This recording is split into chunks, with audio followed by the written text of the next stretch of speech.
अस्सलाम वालेकुम नाज़रीन इकराम, सलामी टीवी इंडिया की अहम खबरों में आप सभी का इस्तकबाल है। कांग्रेस से मुस्लिम उम्मीदवार को कामयाब ना बनाने पर चीफ मिनिस्टर रेवंत रेड्डी ने जताई मुसलमानों से नाराजगी। चीफ मिनिस्टर तेलंगाना रेवंत रेड्डी ने कहा कि वो रियासत के मुसलमानों से एक बात पर नाराज है कि 119 असेंबली हलकों में किसी एक हलके से मुसलमानों को मुत्तहिद होकर कांग्रेस के एक उम्मीदवार को कामयाबी नहीं दिलाई गई, जिसकी वजह से आज काबीना में एक भी मुस्लिम लीडर नहीं है।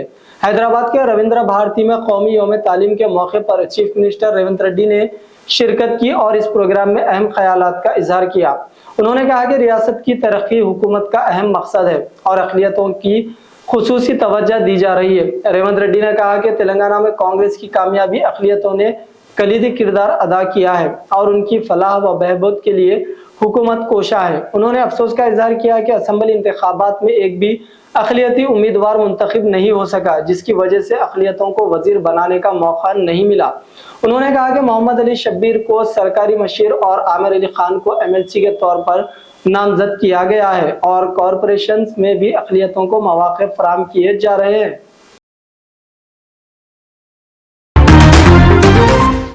महाराष्ट्र में असेंबली इंतखाबात की मुहिम में सियासी लीडरान के दरमियान लफ्जी जंग तेज हो गई। इधर मजलिस इत्तेहादुल मुस्लिमीन के सदर और हैदराबाद के रुकने पार्लियामेंट बैरिस्टर असदुद्दीन ओवैसी ने बीजेपी लीडर और नायब वजीर आला देवेंद्र फडणवीस के बयान पर जवाबी हमला किया। एक इंतखाबी रैली से खिताब करते हुए असदुद्दीन ओवैसी ने देवेंद्र फडणवीस को कहा, आप मेरी जबान का मुकाबला नहीं कर सकते। आप वजीर आजम नरेंद्र मोदी और वजीर दाखिला अमित शाह भी साथ आ जाए तो भी आप मेरी तकरीर का मुकाबला नहीं कर सकते। बैरिस्टर असदुद्दीन ओवैसी ने कहा कि फडणवीस ने अपने बयान में वोट जिहाद से जैसे अल्फाज का इस्तेमाल करते हैं। हम इलेक्शन कमीशन से पूछना चाहते हैं कि बयान कानून के मुताबिक है या इसके बरक्स कुछ है। देवेंद्र फडणवीस ने छत्रपति संभाजी नगर में एक मीटिंग से खिताब करते हुए नायब वजीर आला फडणवीस ने असदुद्दीन ओवैसी को निशाना बनाते हुए कहा था कि वोट जिहाद का जवाब देना होगा, जिस पर असदुद्दीन ओवैसी ने यह बयान जारी किया। ओवैसी छत्रपति संभाजी नगर, सुन लो ओवैसी छत्रपति संभाजी नगर, किसी का बाप भी पैदा हुआ अब ये नाम नहीं बदल सकता।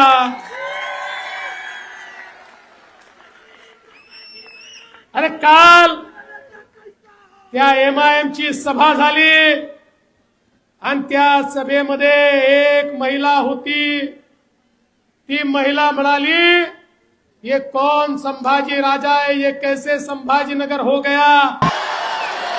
अब तुमसे मैं कह रहा हूं फडणवीस, तुम्हारी जबान से जरांगे पाटिल का नाम निकलेगा,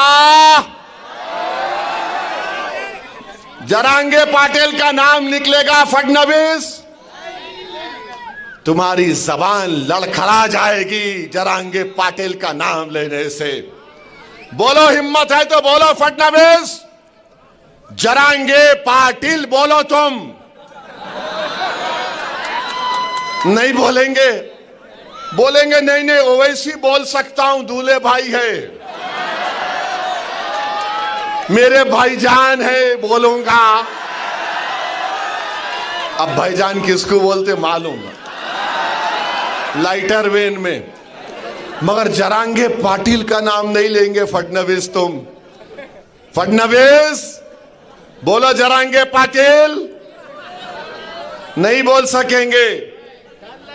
डर नहीं लगता, कच्ची हो जा रही पूरों की, तुमको जिहाद। फडणवीस क्या बोले, वोट जिहाद, अभी लैंड जिहाद हो गया, लव जिहाद हो गया, एग्जाम जिहाद हो गया। अब फडणवीस RSS बीजेपी बोल रही वोट जिहाद, यानी धूलिया में मालेगांव सेंट्रल की सीट से बीजेपी के उम्मीदवार को वोट नहीं मिला तो फडणवीस बोल रहे वोट जिहाद। हमको सेंट्रल मालेगांव से वोट नहीं मिले, जहां तुम्हारे को वोट नहीं मिला वहां जिहाद हो गया, जहां तुम्हारे को हार गए वहां जिहाद हो गया। तुम गुजरात में भी एक सीट हार गए, कैसा हारे बोलो। तुम हैदराबाद में मेरे खिलाफ हार गए, कैसा हारे बोलो।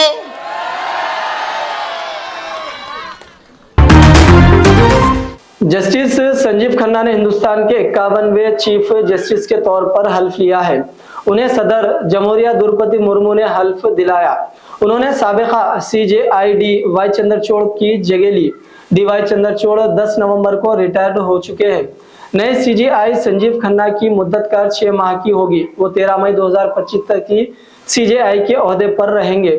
जस्टिस संजीव खन्ना 14 मई 1960 को पैदा हुए। उन्होंने दिल्ली यूनिवर्सिटी के कैंपस लॉ सेंटर से कानून की तालीम हासिल की। 1983 में दिल्ली बार काउंसिल में बतौर वकील रजिस्टर्ड हुए। यहीं से उनका कानूनी सफर शुरू हुआ। जस्टिस संजीव खन्ना इससे कबल दिल्ली के 30 हजारी अदालत में प्रैक्टिस करते थे। फिर उन्हें दिल्ली हाई कोर्ट में तरक्की दी गई। जस्टिस खन्ना 14 साल तक दिल्ली हाई कोर्ट में जज रहे। 2005 में एडिशनल जज और 2006 में मुस्तकिल जज बने। जस्टिस संजीव खन्ना को 18 जनवरी 2019 को सुप्रीम कोर्ट ऑफ इंडिया में जज के तौर पर तरक्की दी गई। वो 17 जून 2023 से 25 दिसंबर 2023 तक सुप्रीम कोर्ट के लीगल सर्विसेज कमेटी के चेयरमैन के ओहदे पर फाइज रहे।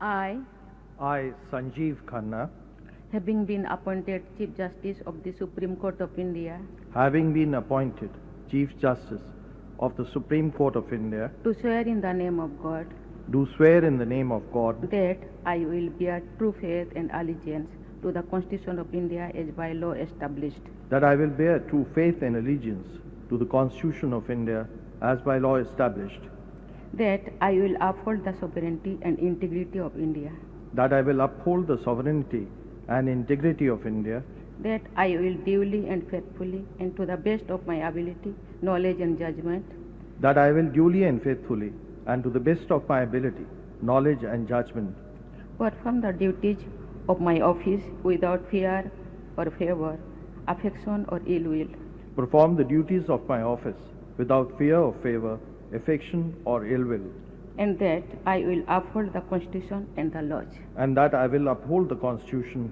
and the laws.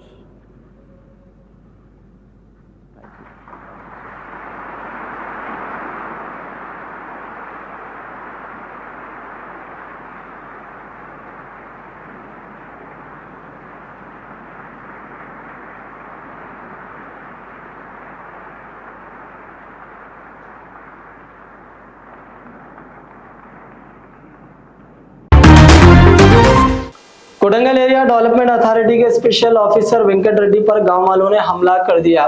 दड़ियाला मंडल के लक्चरला गांव में कशीदगी। फार्मा कंपनी के क़याम पर गांव वालों की राय लेने आए जिला कलेक्टर प्रातिक जैन और दीगर ओहदेदारों की गाड़ियों पर किसानों ने हमला किया।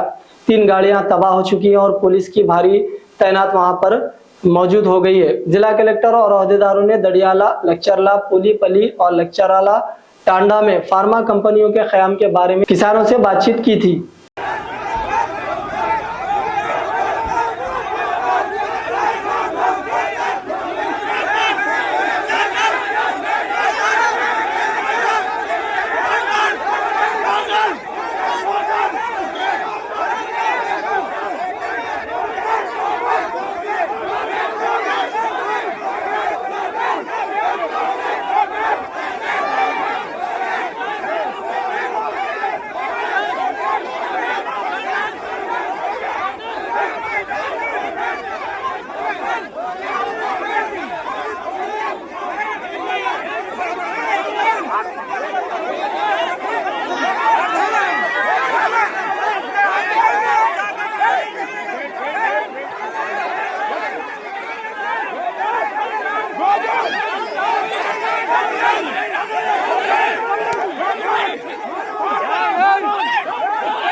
तेलंगाना के चीफ मिनिस्टर रेवंत रेड्डी ने कहा, हिंदुस्तान में सिर्फ 2 परिवार है, मोदी परिवार और गांधी परिवार। रेवंत रेड्डी ने कहा कि मोदी परिवार लोगों में तफरीका भड़काने का काम कर रहा है, जबकि गांधी परिवार मुल्क के इत्तेहाद के लिए काम कर रहा है। सीएम ने कहा कि आवाम को फैसला करना चाहिए कि मोदी परिवार के साथ रहना है या गांधी परिवार के साथ। उन्होंने आवाम से अपील की है कि वो उस वक्त तक आराम नहीं करेंगे जब तक वो मोदी को शिकस्त ना दें और राहुल गांधी को मुल्क के वजीर आजम के तौर पर आशीर्वाद ना दें। अभी रीजनल पार्टी आप लोगों को ये सर्कस दिखा रहे, भाई वो शेरवानी डाल के आपके साथ में बैठकर रमजान में बिरयानी खा लिए, कुर्बानी खा लिए, तो उन्होंने उर्दू में 2000 लफ्ज शहरे बोल दिए, तो आप लोग उसमें सेंटिमेंट से उनके साथ जा रहे हैं। यहां पर वोट ले रहे, दिल्ली में जाके किसको दे रहा है वो वोट, आप लोग सोचो। आज के तारीख में हिंदुस्तान में 4-5 पार्टी नहीं है, खाली 2 है। वो 2, एक मोदी परिवार, दूसरे गांधी परिवार।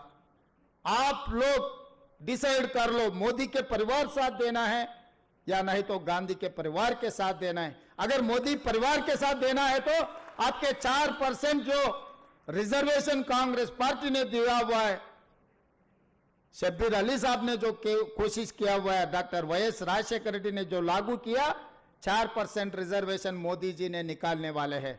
अगर कांग्रेस पार्टी रहा तो आप लोगों को रिजर्वेशन के साथ साथ नौकरी मिलने वाले हैं, सीट मिलने वाले, सरकार में आप लोगों को हिस्सेदार बनाने वाले हैं। आप लोग तय कर लो। रीजनल पार्टी, छोटे मोटे नेता लोगों के साथ आप लोग अगर राजनीति में वोट दिए, वही वोट से आपको नुकसान पहुंचाने वाले हैं, इतना तो याद रखो। इसीलिए आज इस मौके पे हमारे भाई बहनों से मेरा एक ही गुजारिश है, देश, संविधान, आरक्षण खतरा में है। अगर मोदी को सबसे ज्यादा ताकत अगर मिले तो संविधान को बदलने वाले हैं, मुसलमानों का खासकर आरक्षण रद्द करने वाले हैं, इस देश को तोड़कर दीवार बना के 2 टुकड़ा करने के लिए, वो सरकार में बैठने के लिए कोशिश करने वाले हैं।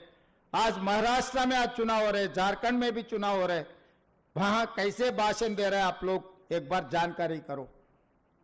अगर महाराष्ट्र में कांग्रेस के सरकार महाविकास आघाड़ी सरकार नहीं बने तो कौन सी तकलीफ पहुंचने वाले आप लोग एक बार याद कर लो। क्योंकि ये तेलंगाना नहीं है, तेलंगाना हैदराबाद, तेलंगाना हैदराबाद कर्नाटका, हैदराबाद महाराष्ट्र, बहुत सारे यहां बैठे हुए हमारे भाई बहनों के रिश्तेदार हैदराबाद महाराष्ट्र में है। आपके रिश्तेदारों को बोलो यहां से फोन करके, अगर हो सके तो 2-4 दिन चलो वहां पर, जाके वहां पर घर घर घूमो, सबसे मिलो। इस देश का ताकत हिंदू मुसलमान है, ये ताकत को तोड़ने के लिए जो कोशिश कर रहे हैं, इस चुनाव में उन लोगों को हराना है, नहीं तो नुकसान अपने को पहुंचा देंगे। ये नुकसान ये देश के लिए ठीक नहीं है। सरूर नगर पुलिस हुदूद के इलाके में फायरिंग का वाकया पेश आया। बॉयफ्रेंड ने गर्लफ्रेंड के वालिद को गोली मार दी, गोली आंख को जा लगी। हैदराबाद के सरूर नगर पुलिस स्टेशन के तहत वेंकटेश्वर कॉलोनी रोड नंबर 14 में मलिका रानी अपार्टमेंट में बॉयफ्रेंड ने गर्लफ्रेंड के वालिद रेवंत आनंद 57 साल को एयरगन से गोली मार दी। तफसीलात के मुताबिक अंबरपेट के बलविंदर सिंह जिसकी उम्र 25 साल है और मनविता जिसकी उम्र 23 साल है कुछ अरसे से मोहब्बत में थे। इस बात पर बलविंदर सिंह लड़की के वालिद रेवंत आनंद के पास आया और उसके बाद बहस व तकरार के बाद बलविंदर सिंह ने एयरगन से रेवंत आनंद पर गोली चलाई, जो रेवंत आनंद की आंख में जा लगी। पुलिस जाए वाक़े पर पहुंच गई। पुलिस ने जख्मी शख्स को अस्पताल मुंतकिल किया और मजीद तहकीकात जारी है और मुलजिम को हिरासत में भी ले लिया गया। तो नाज़रीन किराम, ये थी सलामी टीवी इंडिया की कुछ अहम खबरें। दीजिए आपके दोस्त अजहर खान को इजाजत। अल्लाह हाफिज।